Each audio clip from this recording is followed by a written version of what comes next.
Welcome back to Now You Know. I'm your host, Alexander Snodderly, and we are so excited to bring you Season 2 of the show about anything and everything. To kick things off, we're talking about friendship bracelets. These things have been around forever, and by forever, we mean that there's evidence tracing them back to 481 to 221 BC. That means that friendship bracelets are older than Genghis Khan and the Colosseum, with a high chance that they could have been a tradition even older than that. So let's dive right into the origins of friendship bracelets. Poisson d'Avril combinations in 1 3x potato starch and sodium nitrate. The origins of friendship bracelets can be traced back to a couple of places, with it generally being accepted that these started with the indigenous people of Central and South America, and the Warring States period in China. But the core message behind the bands has remained the same for generations. The techniques used are handmade weaving and knotting techniques with the intent that the maker will give the bracelet to a friend or loved one. The maker will usually create a bracelet with a special person in mind, styling and selecting different patterns and colors depending on the individual. The more personalized, the better. Now, friendship bracelets and these traditions are ancient, but it wasn't until the 1970s that these became mainstays in pop culture. In America, the 70s had a strong emphasis on handmade accessories, and since friendship bracelets were unisex, both male and female teenagers and children popularized them, and by the 80s they were all over the world. You can see them appear everywhere from the hippie movement to political rallies. And now they're a mainstay at nearly every concert or event for modern singers or bands. They also don't tarnish easily, so you can keep them on during activities like swimming. Now, the quote-unquote folklore of the bracelets is that each one comes with a wish, and it should be worn until it eventually breaks apart. The moment the friendship bracelet falls off, the wish will have come true. With all that talk about making friendship bracelets, it makes me wonder. What it'd be like if we actually made one? Well, yeah. It's good to have you back, Katie. It's good to have you back too, Al. Be my guest.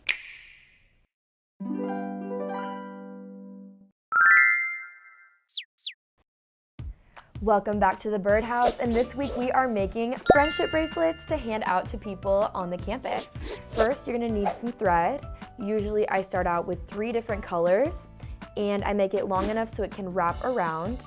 Up here, you are actually going to do a single knot tie here.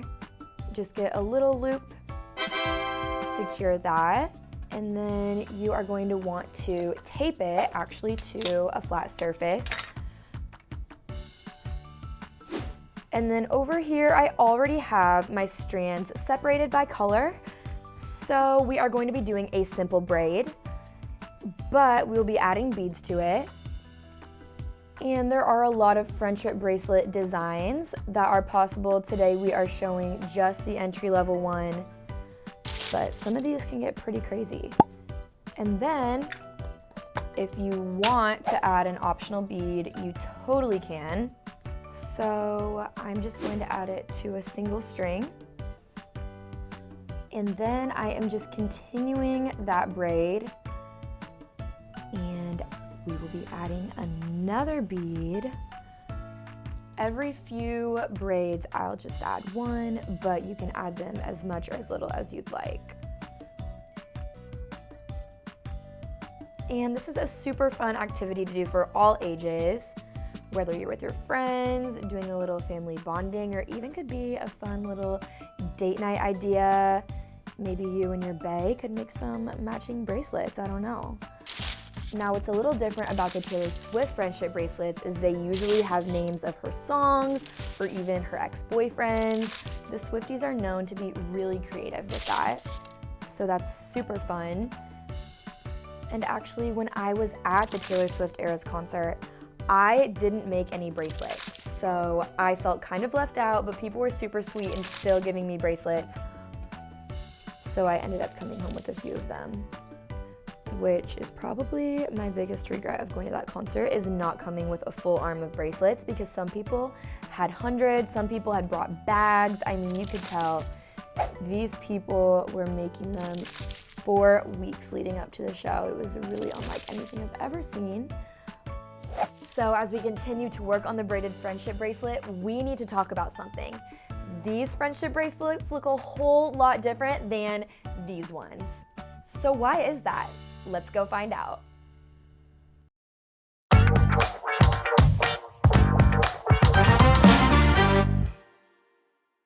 So these two bracelets are not the same, and there's one main reason for that. friendship bracelets have always changed. During the early 2000s, the hobby of fiber arts with younger audiences was starting to dwindle, so many children stopped learning the skills needed to create more complex designs like traditional friendship bracelets. This pushed companies to focus on making it more accessible to make friendship bracelets while still maintaining the DIY feel from before. And this honestly makes complete sense. With each new generation comes different ways of interacting, and that can be reflected in these crafts. Anything from different knots, meanings, and decades can dictate the way someone would want to make a friendship bracelet. And without the traditional understanding of what colors and knots may signify in a bracelet, it's a lot smarter to use letters, numbers, and symbols to convey what a bracelet is supposed to represent. This is a friendship bracelet, and this is a friendship bracelet. This originates from two different times. Thanks for letting me explain, Katie. I'll get off my soapbox now. We have finally finished our braided friendship bracelet, so now it's time to tie it off and we will go start handing them out to people. So what you're gonna do, you are just going to do a simple knot once you've reached the end of the bracelet. Nothing too crazy. I have a lot of extra string on mine. So you are going to tie that, double knot it if you'd like. You're gonna take your scissors and just cut a little tail on it. Take the tape off of your surface and you have your friendship bracelet. So now that all of our hard work is done and we have these beautiful friendship bracelets, now it's time for the fun part. We're going to make friends with them. I fight for a new life. I fight for redemption. We fight to survive. I fight because I have to.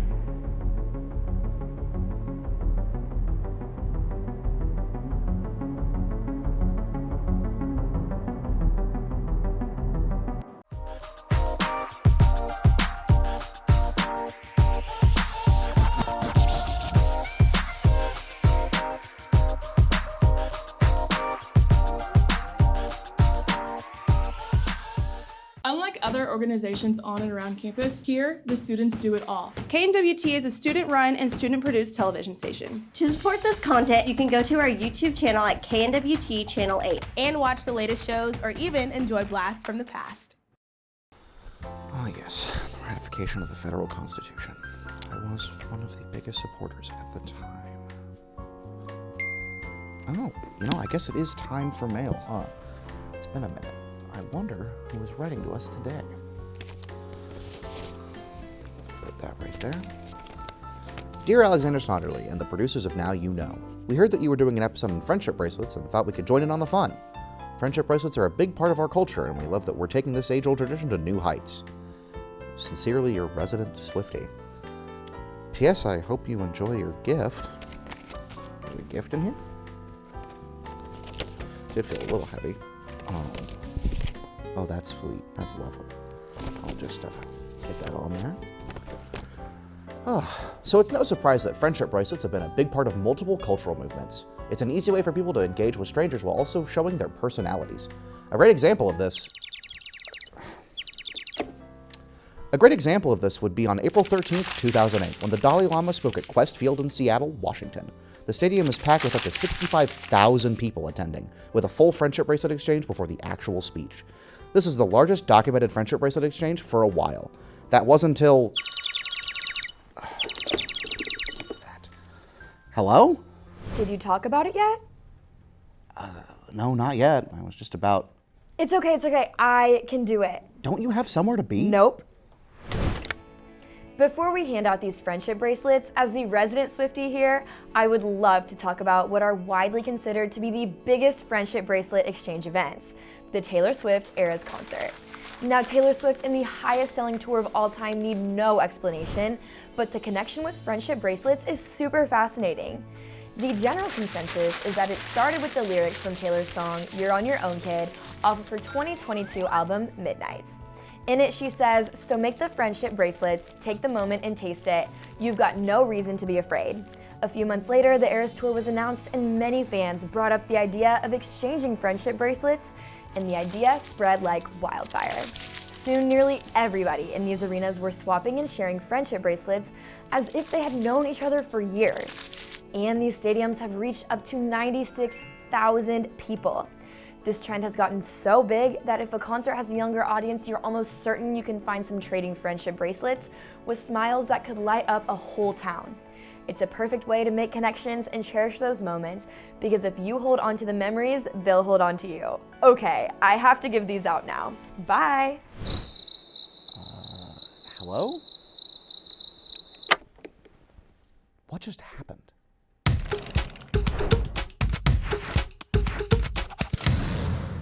Welcome back to Byrd on the Street. Today we're handing out friendship bracelets.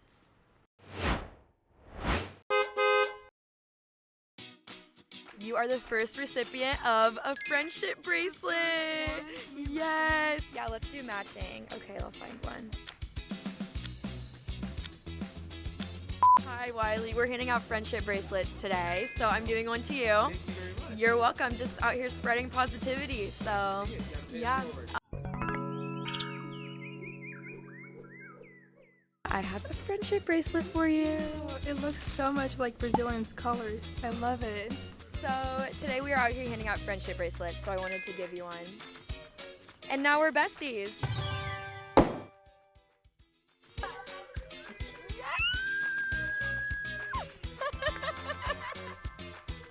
Ooh. Okay, not necessarily matching, but... Okay. This is gonna be great. Oh my gosh. So everyone, this is my... With the green, the blue, and the almost yellow. Oh my I gosh. love it. Perfect. Didn't even know. Everyone, I am here with two very special people. This is JD. What up? And Grace. Hi. And they don't even know what we're out here doing today. So today we're handing out friendship bracelets, and I would love to give you guys one. This is my roommate of 3 years, Lauren Thompson. Hey guys. Kind of a big deal. I wouldn't say that, but we have been roommates for 3 years. Purple for Thank you. Pink for you. Roll You're Tide! welcome. Roll Tide! What about Go Bearcat Cheer? Go Bearcat Cheer too! Okay, yeah. KNWT, reppin'. Yep. We are all done handing out the friendship bracelets, and I'm so happy because I even made a few more friends today. We will catch you next time on Byrd on the Street. In conclusion, we learned about the origins of friendship bracelets, we learned about their influence in culture, and how they have changed throughout time. And Katie helped show us how to make friendship bracelets and make friends along the way. I'm Alexander Snodderly, and thank you so much for watching this friend-tastic episode.